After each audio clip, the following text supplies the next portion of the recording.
तलवार से नहीं यहां पहचान बनाई जाती है, पूर्वांचल में सियासत भी मैदान में निभाई जाती है। ये बात इस वक्त बिल्कुल फिट बैठती है क्योंकि दबदबे वाले नेताजी ने अब जो काम किए हैं उसने सियासत में भूचाल सा दिया है। एक और जहां राम मंदिर चढ़ावा विवाद को योगी डैमेज कंट्रोल करने में जुटे हैं और लगातार ऐसे बयान दे रहे हैं जो सपा कांग्रेस के खिलाफ होते हैं, तो वहीं बृजभूषण शरण सिंह अपने ही सरकार पर कई बार ऐसे हमलावर होते दिख रहे हैं जिसने सियासत का समीकरण ही पलट दिया है। राजनीतिक जानकार तो असमंजस में है कि आखिरकार बृजभूषण शरण सिंह करना क्या चाह रहे हैं और क्या उनके दिमाग में कुछ बड़ा प्लान चल रहा है क्या, या वो सिर्फ बीजेपी से मुखर होकर बयानबाजी कर रहे हैं। आखिर ऐसा क्यों हो रहा है? क्या इससे पूर्वांचल के समीकरण बदल जाएंगे? चलिए आपको इस वीडियो में सब कुछ पूरे डिटेल के साथ बताते हैं। नमस्कार, मेरा नाम है संदीप ओझा और आप देख रहे हैं नाउ उत्तर प्रदेश।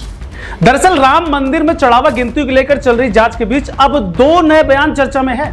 पहला सीएम योगी आदित्यनाथ का, जिसमें उन्होंने दान चोरी पर हो रही सियासत को लेकर समाजवादी पार्टी और कांग्रेस पर तगड़ा हमला बोला है। अरे राम द्रोही जैसा आचरण जिन लोगों का रहा हो, जिन्होंने राम भक्तों पर लाठियां और गोलियां चलाई हो, जिन्होंने राम श्री राम के अस्तित्व पर ही प्रश्न खड़े किए हो, ये कौन सी आस्था की बात करते हैं? तो दूसरा बृजभूषण शरण सिंह का, जिसके बारे में आपको बाद में बताएंगे, लेकिन उसके पहले आपको बता दें कि योगी आदित्यनाथ ने प्रतापगढ़ में विपक्ष को आड़े हाथे लेते हुए कहा कि सनातन धर्म पर प्रहार की कोशिश लगातार हो रही है। सपा और कांग्रेस गिरगिट की तरह रंग बदलते हैं। सपा राम भक्तों पर गोली चलाती है, कांग्रेस राम के अस्तित्व को नकारती है। जय श्री राम बोलने पर आपकी सरकार थी तो आप लाठी और गोली चलाते थे।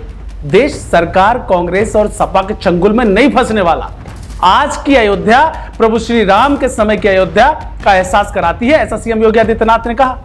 वाल्मीकि के नाम पर अयोध्या का इंटरनेशनल एयरपोर्ट का नाम है, ये सिर्फ भाजपा सरकार ही कर सकती है, ये योगी आदित्यनाथ का कहना है। समाजवादी पार्टी के लोग कहते हैं कि अयोध्या में जो घटना घटित हुई, आस्था आहत हुई। अरे आस्था तो उसकी आहत हुई होगी जिसके मन में आस्था सचमुच थी। तुम कब से राम भक्त हो गए? अरे राम द्रोही जैसा आचरण जिन लोगों का रहा हो, जिन्होंने राम भक्तों पर लाठियां और गोलियां चलाई हो, जिन्होंने राम श्री राम के अस्तित्व पर ही प्रश्न खड़े किए हो, ये कौन सी आस्था की बात करते हैं? बाबरी ढांचा, गुलामी का ढांचा, बाबरी जैसा ढांचा जब हट रहा था, जो लोग उस समय बाबरी ढांचे के लिए घड़ियाली आंसू बहा रहे थे और जो मंदिरों के विकास में लगने वाले पैसे को कब्रिस्तान की बाउंड्री वाल में खर्च करते थे, वे आज हमें आस्था के बारे में सिखाते हैं। एक और जहां पर योगी लगातार विपक्ष पर प्रहार कर रहे हैं, तो दूसरी ओर बृजभूषण शरण सिंह ने अपने बयानों से सबको चौंका दिया है। बीजेपी के पूर्व सांसद बृजभूषण शरण सिंह ने कहा है कि वो इस मुद्दे पर पहले भी अपनी बात रख चुके हैं और इसकी वजह से आज तक राम जन्मभूमि के दर्शन करने वो गए ही नहीं।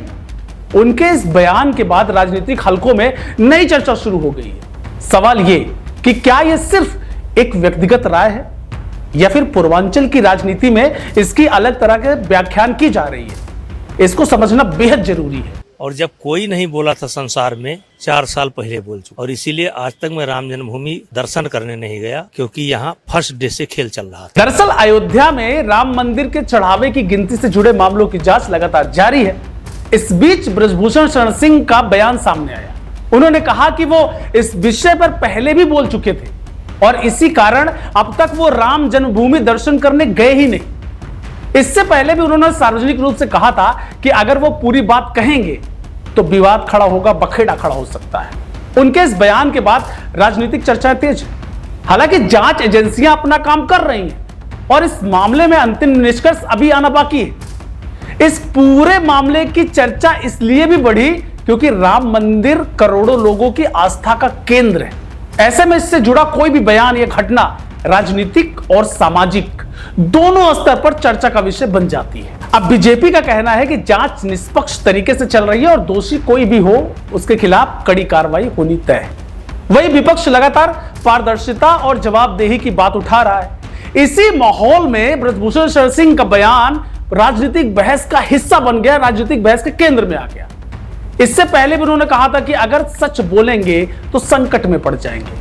ऐसे बयान में जब विपक्ष सरकार और ट्रस्ट पर सवाल उठा रहा है तो बीजेपी के पूर्व सांसद का यह बयान राजनीतिक बहस को और तेज कर गया। बता दें, पूर्वांचल की राजनीति जाति समीकरण पर टिकी मानी जाती है।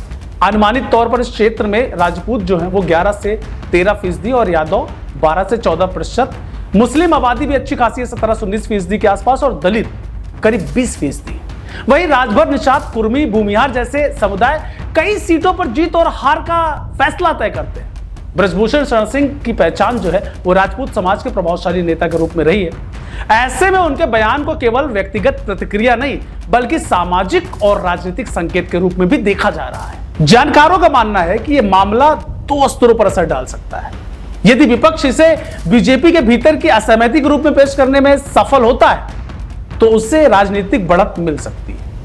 वहीं बीजेपी संदेश देने की कोशिश करेगी कि जांच उसकी सरकार ने कराई, दोषियों को उसकी सरकार ने सजा दिलवाया, कार्रवाई उसकी सरकार ने की। ऐसे में हिंदुत्व और जवाबदेही दोनों नैरेटिव साथ साथ चल सकते हैं। ब्रजभूषण का प्रभाव खासकर पूर्वांचल के राजपूत समाज में चर्चा का विषय जरूर बन सकता है। हालांकि चुनावी असर कई अन्य स्थानीय कारकों पर भी निर्भर करता है। हालांकि यह भी कहना अभी बहुत जल्दबाजी होगी कि किसी एक बयान का चुनावी नतीजों पर कितना असर पड़ेगा।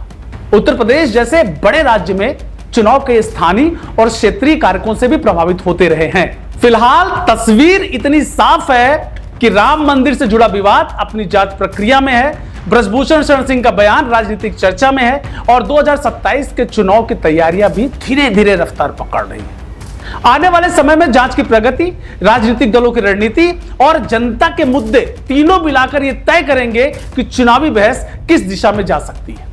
इसलिए अभी सबसे ज्यादा नजर जांच के नतीजों पर और आने वाले राजनीतिक घटनाक्रम पर बनी रहने वाली है। देश दुनिया की हर बड़ी, सटीक और भरोसेमंद खबर देखने के लिए अभी विजिट करें हमारे वेबसाइट nowuttarpradesh.com और nownoida.com पर, क्योंकि यहां आपको सिर्फ सुर्खियां नहीं बल्कि पूरी जानकारी मिलेगी।